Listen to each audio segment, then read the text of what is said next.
અમદાવાદમાં શાકભાજીના ભાવમાં ધરખમ ઘટાડો થયો છે।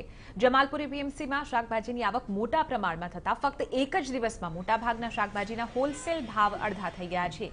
એક જ દિવસમાં શાકભાજીના ભાવમાં 50 થી લઈને 70% ઘટાડો થયો।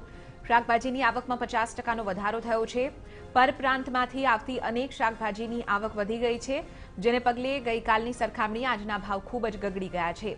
હોલસેલ વેપારીઓનું કહેવું છે કે તેઓ ખૂબ જ સસ્તા ભાવમાં રીટેલ વેપારીઓને શાકભાજી વેચી રહ્યા છે, પરંતુ રીટેલ વેપારીઓ ગ્રાહકો પાસેથી ખૂબ વધુ ભાવ વસૂલી રહ્યા છે।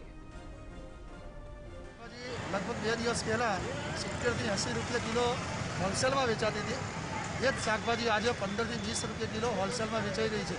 દાખલા તરીકે દૂધી 5 રૂપિયા કિલો, ગાજર 15 થી 20 રૂપિયા કિલો, તુવેર 20 થી 25 રૂપિયા કિલો, વટાણા 40 થી 45 રૂપિયા કિલો, રીંગણા 8 થી 10 રૂપિયા કિલો, મૂળા 5 રૂપિયા કિલો, મેથી 8 થી 10 રૂપિયા કિલો। એટલે આમ એકંદરે જોવા જઈએ તો છેલ્લા 3-4 દિવસથી જે શાકભાજીના ભાવ આસમાને પહોંચેલા હતા ને ગૃહિણીના બજેટને રડાવતા હતા, એ જ શાકભાજી આજે ખેડૂતોને રડાવી રહી છે।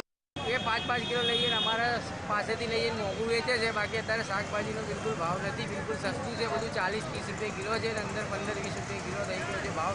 એટલે અત્યારે કંઈ મોંઘું છે જ નથી। એટલે અમે હોલસેલમાં તો સસ્તું જ વેચીએ છીએ જમાલપુર માર્કેટમાં, બાકી જે બધા બજારોમાં છે એ ભાવથી વેચે છે એટલે મોંઘું વેચે છે।